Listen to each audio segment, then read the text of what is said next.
বিএনপির সাধারণ সম্পাদক। আমি যখন লালমোহন থেকে রওনা পথে বাইক দিয়ে আমি যাইতেছি, তখন আমি অনেক 50 থেকে 60 জন লাঠি ছোটা নিয়ে মানে দৌড়াদৌড়ি করছে। আমার মনে এটা ছিল না তো সম্ভবত বিএনপির বলেনি হতে পারে। আমি দাঁড়াইছি আরে বললো যে এই যে একটা একটা মার্শাল ধরে ধরে দবার কর।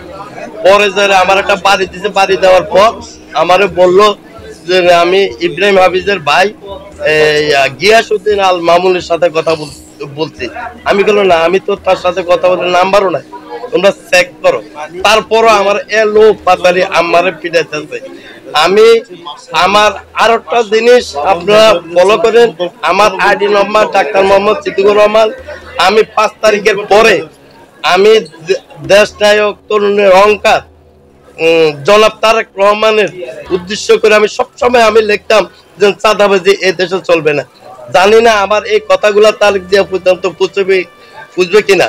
তো আমি যারা আমার অতর্কিত ভাবে যেভাবে হামলা করেছে আমি তাদেরকে চিনি এবং জানি। আমি তারেক রহমানের হস্তক্ষেপ আমি চাই, এটাই আমার দাবি। আমাদের লালমোহন থেকে একদম শিক্ষা অফিসার পর্যন্ত তাকে মারছে এবং একদল মানে বরিশাল আছে, তার নাম হলো সাকিব। কিন্তু আমরা তো বিএনপি করি। যদি আজকে থেকে বলি কোনো আওয়ামী লীগের লগে একটা ছবি বা কোনো লেয়া যুদ্ধে, তাহলে আমার বিচার করবে। আমরা আজকে না খায় এই দলটা ধরিয়েছে, আজকে কারা আমাদেরকে এইভাবে মারতেছে, আমাদের অপরাধটাকে। আমাদেরকে মেজর হাফিজ ভাইয়ের কালাম সরকার নেতৃত্বে ওই বাড়ির লোকজন আয়া আমাদের এলোভাতারি পিঠে হাত ফাও ভেঙে দেয়। আমাদের আহত 8-10 জন। সবাই আমাদের লালমোহন আছে একজন, ভোলাতে আছে 2 জন, বাকি জন বরিশালে আছে সবাই। হ্যাঁ, আমরা এই নির্যাতনের শিকার। আমাদের জন্মের পর থেকে আমরা বিএনপি করি। আমাদের অল গ্রুপ বিএনপি করে। আমরা কি মার্শাল হিমুদ দল করি, এটা কি আমাদের অপরাধ? তাহলে আমরা কি সুস্থ বিচার পাবো না? আমাদেরকে এইভাবে হাত পা ভেঙে দিছে। আমরা বিচার চাইতেছি।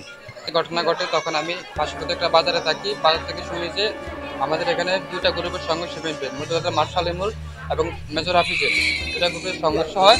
তারপরে আমি তাৎক্ষণিক তাদেরকে স্থানীয় হসপিটালে, উনি হলো যে সর্বদলীয় union secretary doctor Siddiqur Rahman, একজন হলো উপজেলা শিক্ষা অফিসার রকিবুল হাওলাদার, একজন স্থানীয় বিএনপি নেতা সাকিব, মোট 5 জন। তাদেরকে লালমোহন হসপিটালে নিয়ে আসে। তাৎক্ষণিক আমি সেখানে আসার পর দেখি তাদেরকে হসপিটাল থেকে বের করে দিচ্ছে বাবুল পঞ্চায়েতের নেতৃত্বে পৌর শ্রমিক দলের সভাপতি হাসান। এটা হলো হাফিজ গ্রুপের। আর মার্শাল গ্রুপের লোকজনকে হসপিটাল থেকে বের করে দিচ্ছে। তাৎক্ষণিক আমি তাদেরকে অ্যাম্বুলেন্সে করে নিয়ে বলা সদর হাসপাতালে নিয়ে আসি।